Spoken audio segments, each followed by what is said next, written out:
Howdy Commanders, welcome to On and Off Paper, a guide for things to think about when playing as and against particular ships in World of Warships Legends.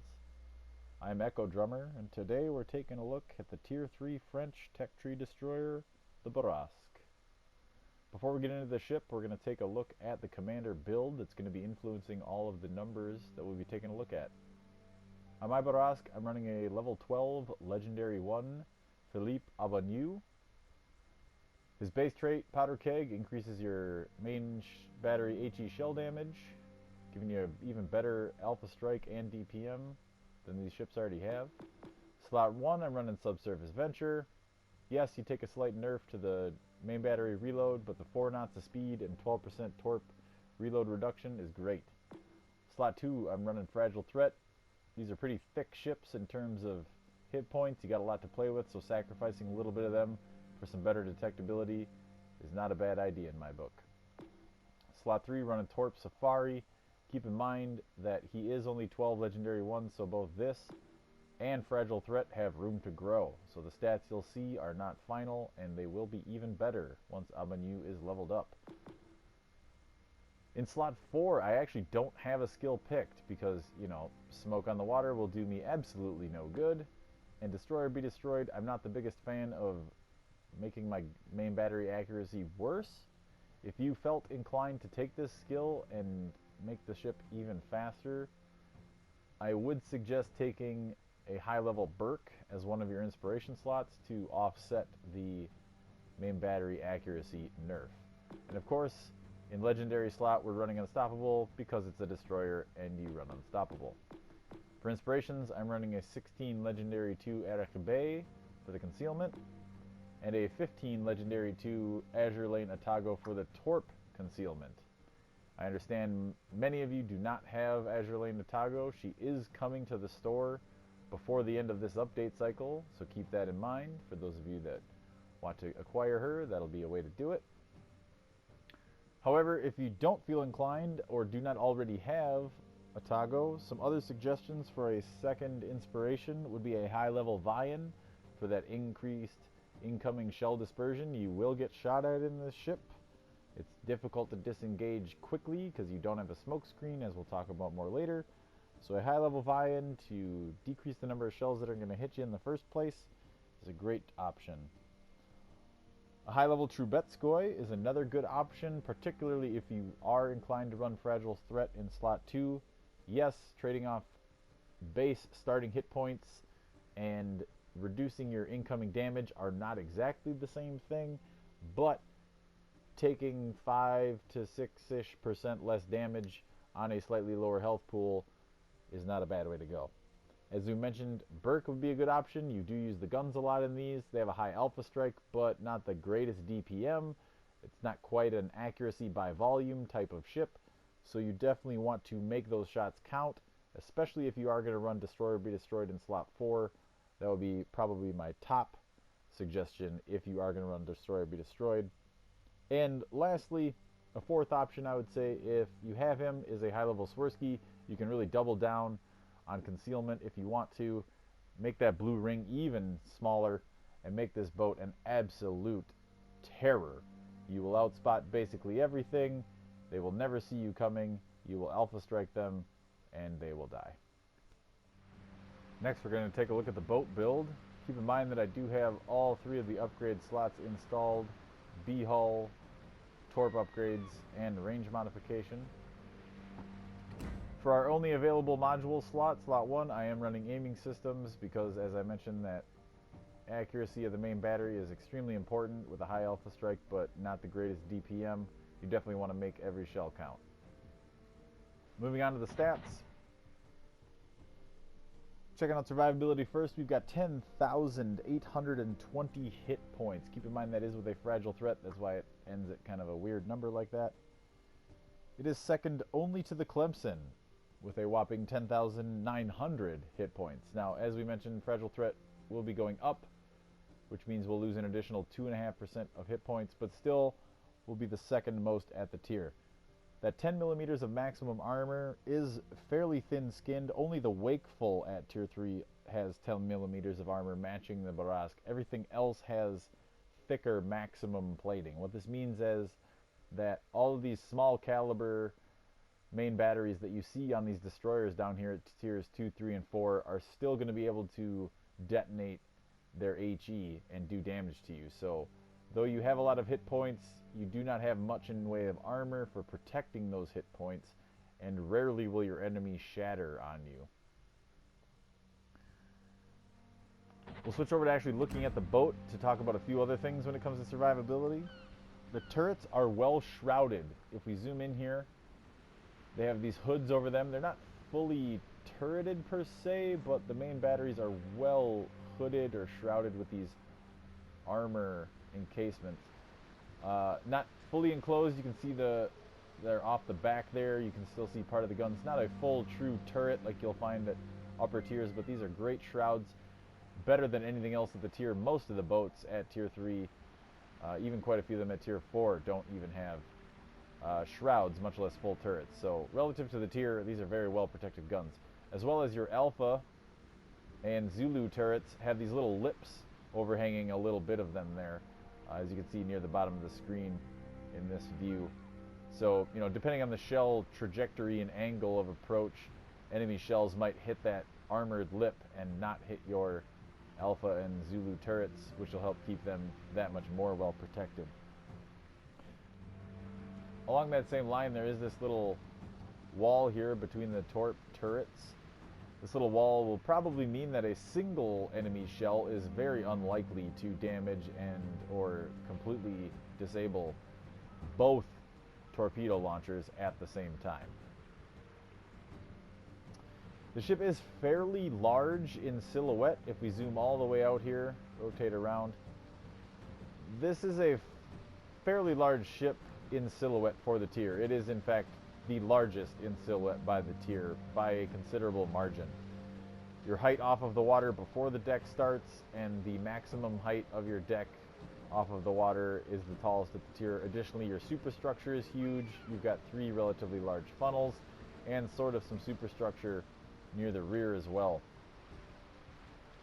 All of this means that when shells are coming at you relatively flat, close in, you know, kind of skimming along the waterline, you're easy to hit from this kind of side silhouette profile view. But you're relatively skinny from the front and from the rear. So when you're kiting or going nose in, you're relatively hard to hit. As well as, because you're so skinny, shots kind of plunging at range are much less likely to hit you because you have that sort of small deck profile. Shifting back now to artillery, you've got 4 single turrets as we saw earlier, 130 millimeters. These are the largest at the tier. That range there at 9.1 is boosted by a triple chevron battle booster. This is sort of middle of the pack for the tier. Not the best, not the worst. The reload time is the 3rd worst at the tier, 7.3 seconds on this build, only to the Wakeful and Isokaze with my builds. Some cruisers that you're going to be fighting are faster, so that is something to watch out for. Your Alpha Strike, however, with 1,962 HE shell damage is absurd. It's second only to the Clemson after the Clemson puts its upgrades on in terms of Alpha Strike.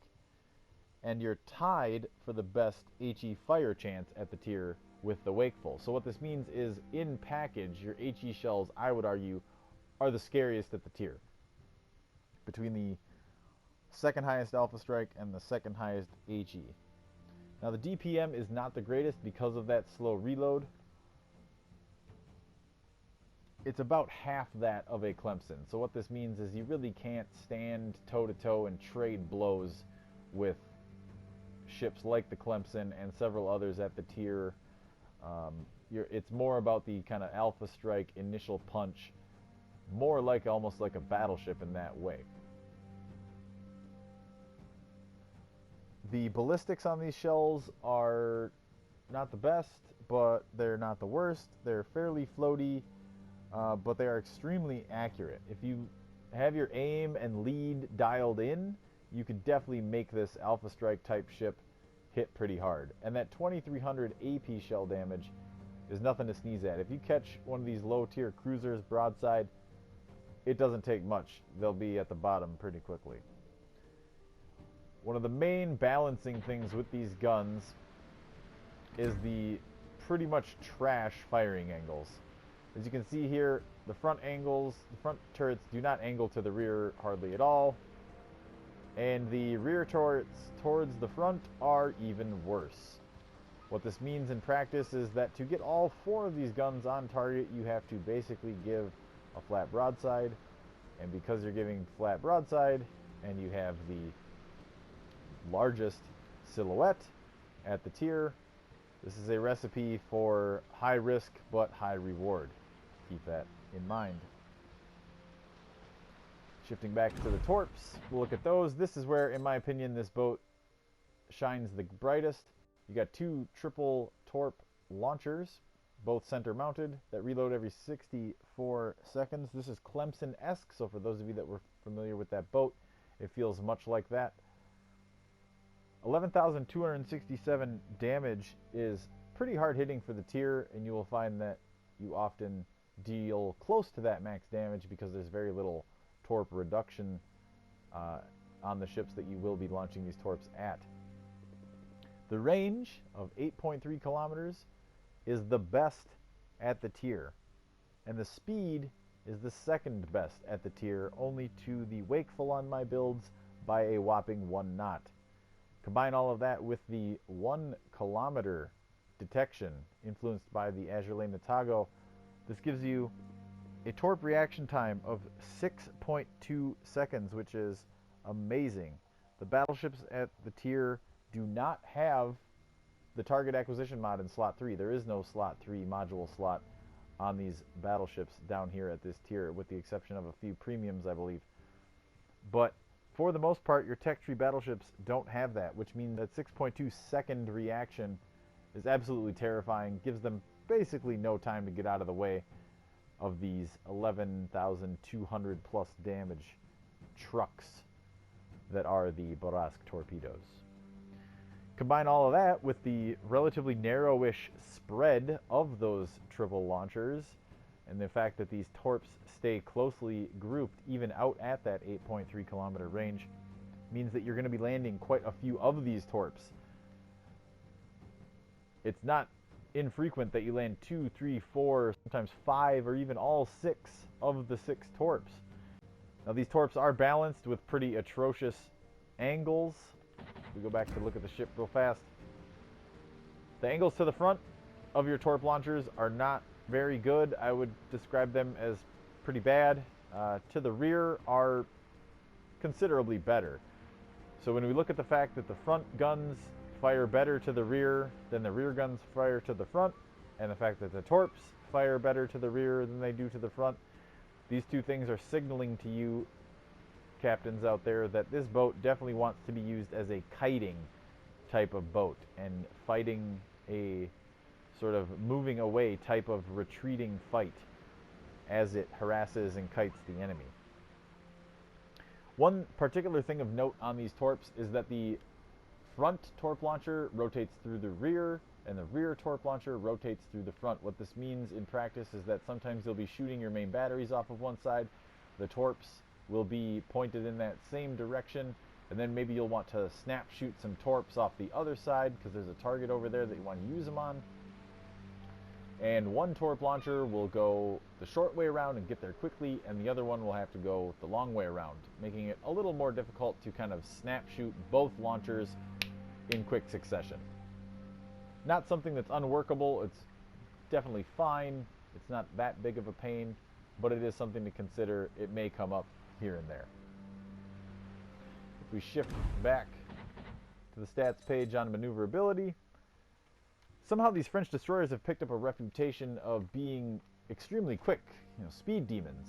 And here on the tech tree, this appears to not quite be the case up and down most of the line. In fact, this Bourrasque, I had to check and recheck these numbers because I just was in disbelief. But this 34 knot max speed on the Bourrasque is the lowest at the tier among destroyers. I didn't believe it.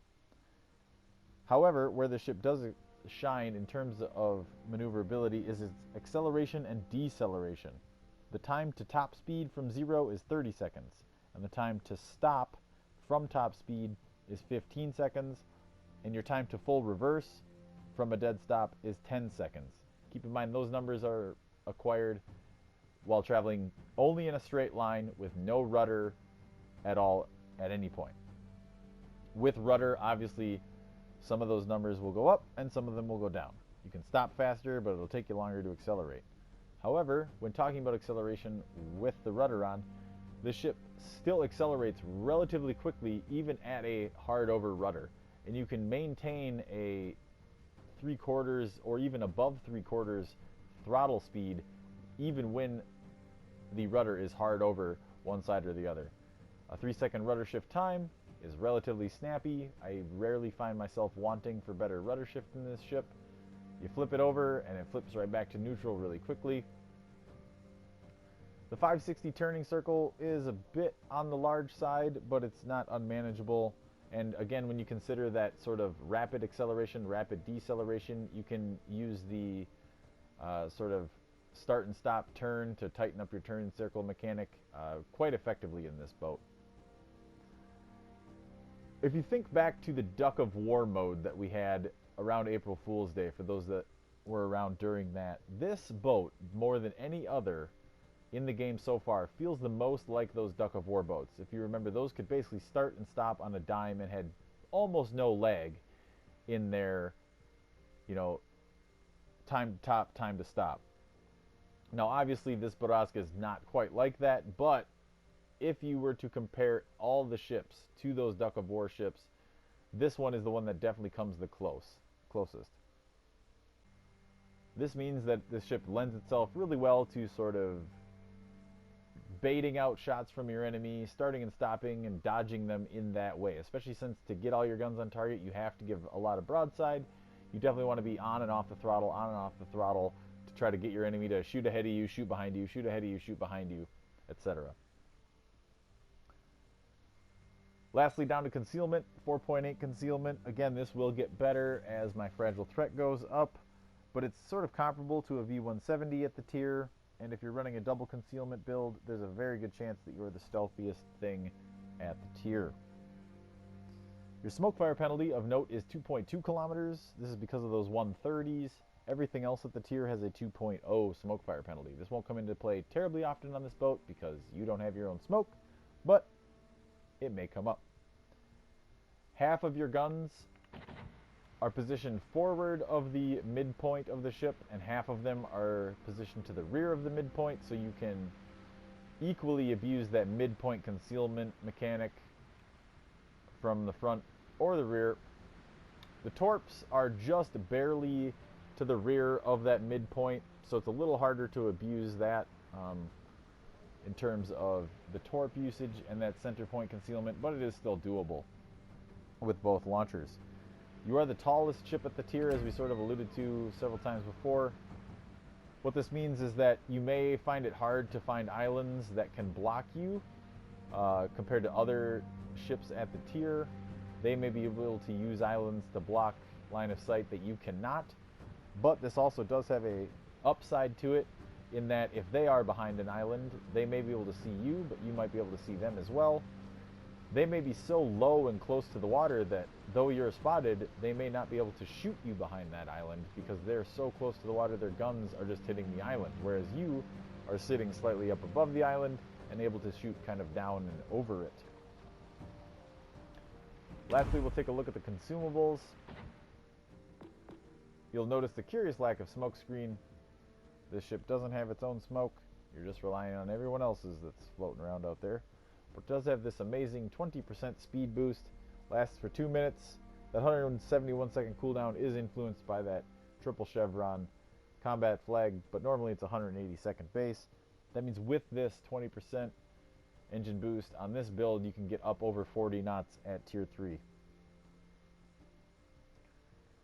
So what does all this mean? What do all these stats mean? What is the role of this ship? Well, I think that this ship lends itself really well to stealth torping. As you can see, my blue detectability ring is quite tight into the ship, and the white torp max range is quite a ways away from my ship. And both of those numbers will be getting better as I level up Abanu a little bit more. The ship is great at recon. You can kick that speed boost on and use that good concealment to get out on the flanks and do some reconnaissance spot for your team. It's definitely a support ship in terms of launch the torps in at the broadsides of things, maybe land a few, start floods, start fires with your high HE chance on the fire chance on those shells. And I definitely picture and use this ship as sort of the cavalry to the rest of the Navy. You kind of get in fast, hit really hard, and then get out. You kind of run and gun, get spotted, fight for a moment, use that high alpha strike, drop spot. You're definitely not a ship that wants to remain spotted. You're relatively easy to hit. You don't have a high DPM on this boat, so you definitely want to sort of run and gun, use an island, shoot right before you get behind it, and then drop spot immediately thereafter, maybe get behind a smoke screen, etc. As we mentioned before, since the rearward angles are better than the forward angles on all your armaments, this is definitely a ship that lends itself better to kiting rather than going nose in. And lastly, in terms of matchups, before we look at some gameplay footage, mirror matches, it's okay. Definitely comes down to captain's skill, as we mentioned with that sort of starting and stopping, getting the enemy to miss. That's where it's going to come into play when you're fighting other Bourrasques. The Alpha Strike will beat this ship up, and that thin armor will not be able to protect it. So if the other captain is better at shooting than you, and you are not that great at dodging and making him miss, he will beat you. It pretty much slays all Tier 2 destroyers that it can come up against. It's great against Tier 3s in terms of Alpha Strike. It does not get into a slugging match with the Clemson terribly well, because the Clemson's DPM is basically double that of the Bourrasque. And at Tier 4, the Jaguar and Farragut are fairly scary, just because of their better gun handling and output and DPM. So with regards to those ships, you definitely have to use hit and run tactics. You kind of outspot the Farragut, and you'll be able to hit him and run, hit him and run. Try to bait his shot so he gets spotted, and the rest of the team can hopefully support you and take him out. Alright, we're going to get into some gameplay here. A domination game on Trident. This is actually the final game I had to play in this ship to finish out its XP grind and unlock the Tier 4.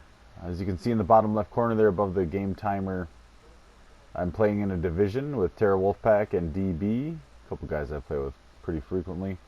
So as soon as we load in, you can see that bit of a fail platoon here with an Izzy and Bourrasque with a Tier 4 Kamikaze. Took a roll of the dice. I was fairly confident, this being the last game of this ship, in my ability to hang with Tier 5s if I absolutely had to, especially if I had a Kamikaze with me. Did luck out on the roll of that dice, so we are fighting 3s and 4s. We spawn in the northwest spawn on Trident with the Alpha Bravo Charlie running west to east. So we got our triple destroyer division, and we're taking off for Alpha here. We're checking the team list on the enemy team. We see there is a 2-man division, also both in destroyers on the enemy team. We're pushing into Alpha. Just kind of keeping an eye out, see what happens, see what develops. Decent amount of cruiser threat on the enemy team, with 3 cruisers. Combine that with the 4 destroyers to give them eyes and ears. It is fairly risky to push too far forward too quickly here. We see Carl gets spotted fairly early, coming into our cap area. DB in the Kamikaze slightly ahead of me launches torps. I wait for him to clear me. I launch torps on the indicator on the Congo. If you notice, I did one slightly to the near side of the ship of the center of that gray aiming cone, and then the second set of torps was slightly to the away side of that indicator. Assuming that the ship that I'm aiming at continues on its current trajectory, it'll kind of eat those first set of torps and then keep moving and eat that second set of torps. This is a strategy that you can employ to kind of maximize the number of torps that you land.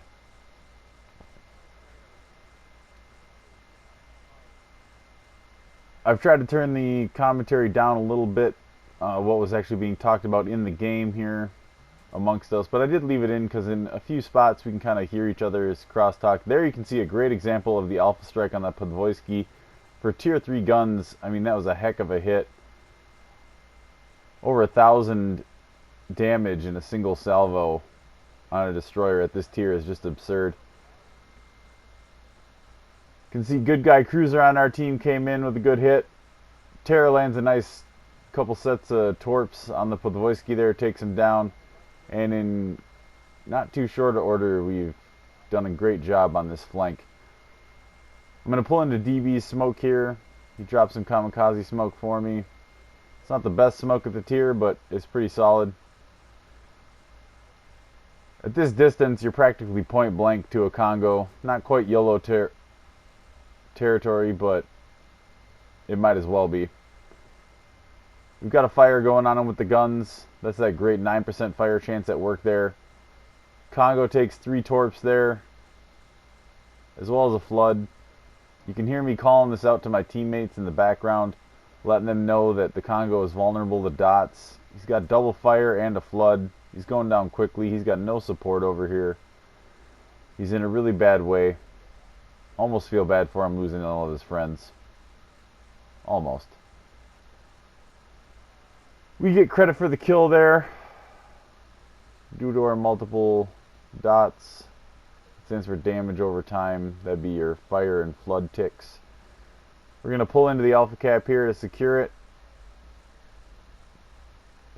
The enemy team secured Charlie over on the east side.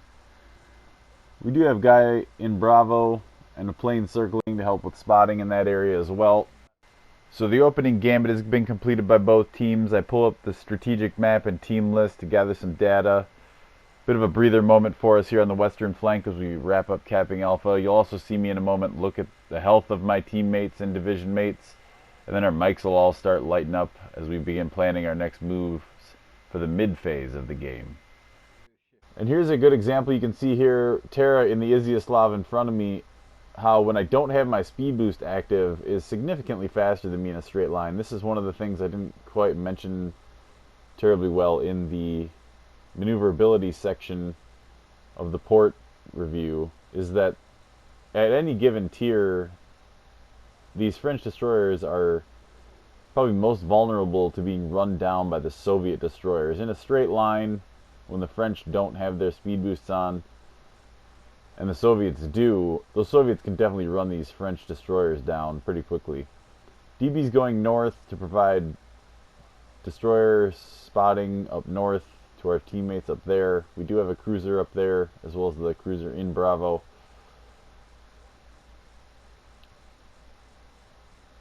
We're chatting about the game situation, talking about the fact that one of their destroyers, as you can see, they've got last spotted indicators for 2 of them, but on the team list at the top, they still have 3 enemies alive. That means one of their destroyers has been completely unspotted for the whole game.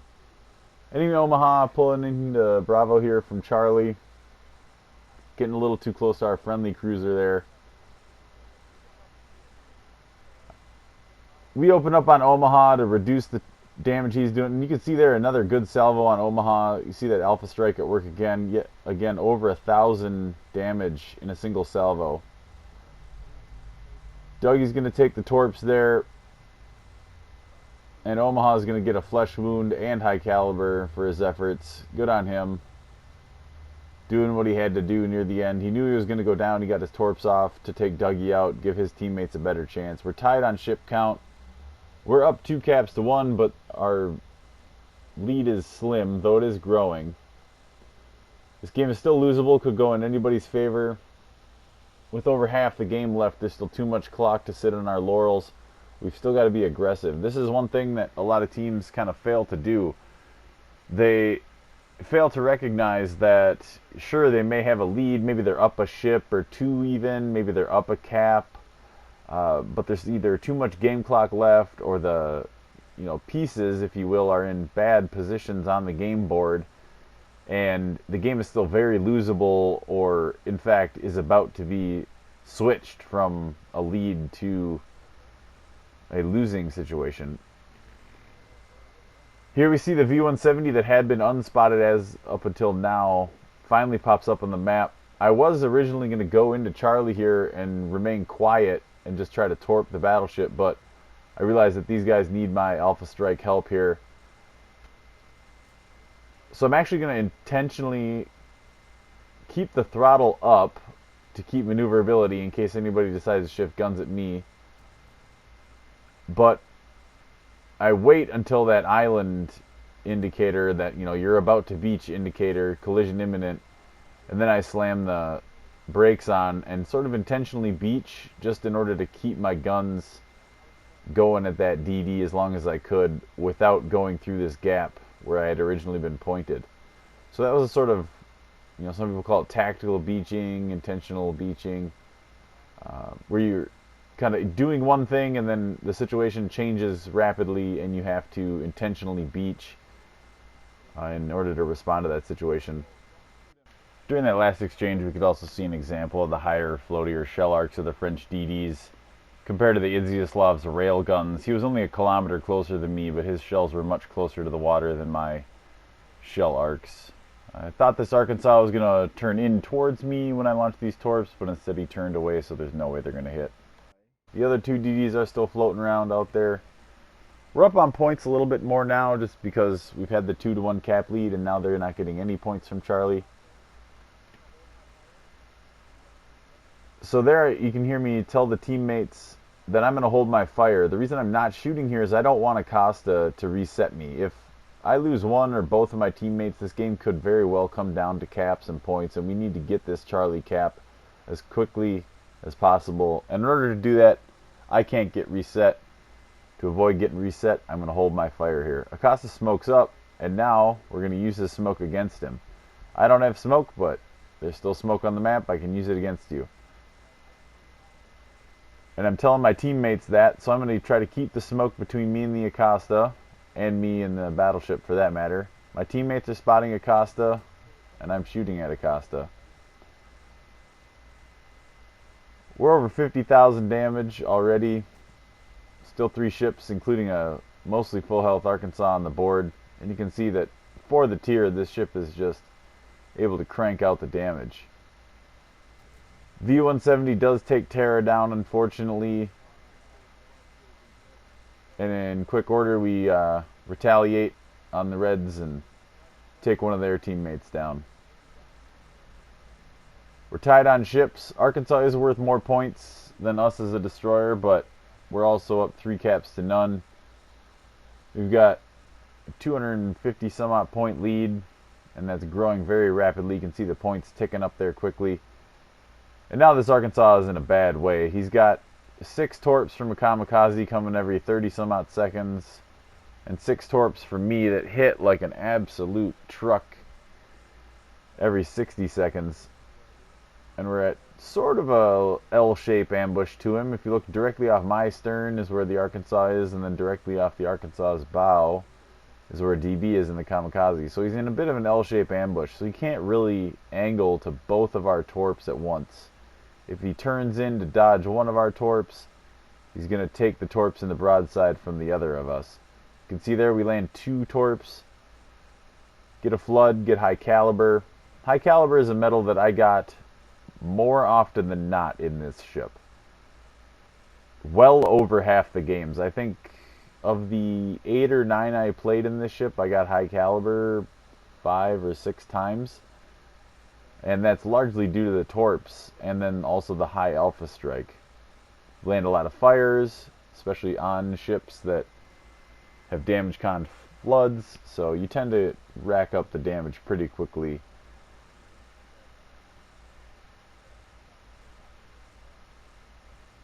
So we're just chatting about what we're going to do about this Arkansas, trying to stay alive, making sure we don't die, talking about the fact that V-170 went into Bravo. DB nearly takes out the Arkansas there. As we mentioned, you know, Arkansas had to turn to avoid DB's torps as best he could, but that meant he basically turned right into mine. And if he had the health, he would have taken 5 torps of my 6. Excuse me. 4 torps of my 6. Granted, only one had to hit him to finish him off, but that's what we were talking about when we were in port. You know, 4 ships or 4 torps there would have landed on that guy, potentially even a dev strike from full health there. So we were at nearly max range on the launch when we sent those out at him. That's what I'm talking about with that detectability and tight firing angles. You tend to land a lot of torps in every salvo.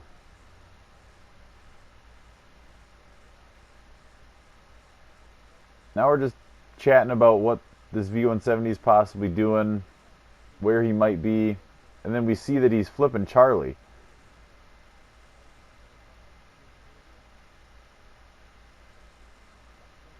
So he's low health. We learned that from Terra. I didn't know his health. This is a perk of playing in the division, is, you know, even after a guy is dead, he can provide you intel, he can provide you spotting, especially on bigger maps at higher tiers when you can't see friendly or enemy health, even though that information would be available if you were closer. So I just kind of blindly fire torps into the cap. I even tell DB and Terra, like, I'm going to shoot torps in here, give them something to think about. Pop up on spot pretty much at the same time. We have largely the same detectability. I think maybe only 100 meters difference. Hit him with some alpha strike a little bit, get him with the torp, take him down. Tier 3 French tech tree destroyer Bourrasque. Bit of a different playstyle from your average destroyer, a little more challenging. Probably not the first one you want to pick up, but for those of you who are DD mains and you've been looking for something new, this is definitely it. Let me know how you're building this boat down in the comments below. You running Abanu, or you running Voilette with more of a gunboat focus? And what are your thoughts on the rest of the line? Hope you guys enjoyed it, and remember, stay salty, Commanders.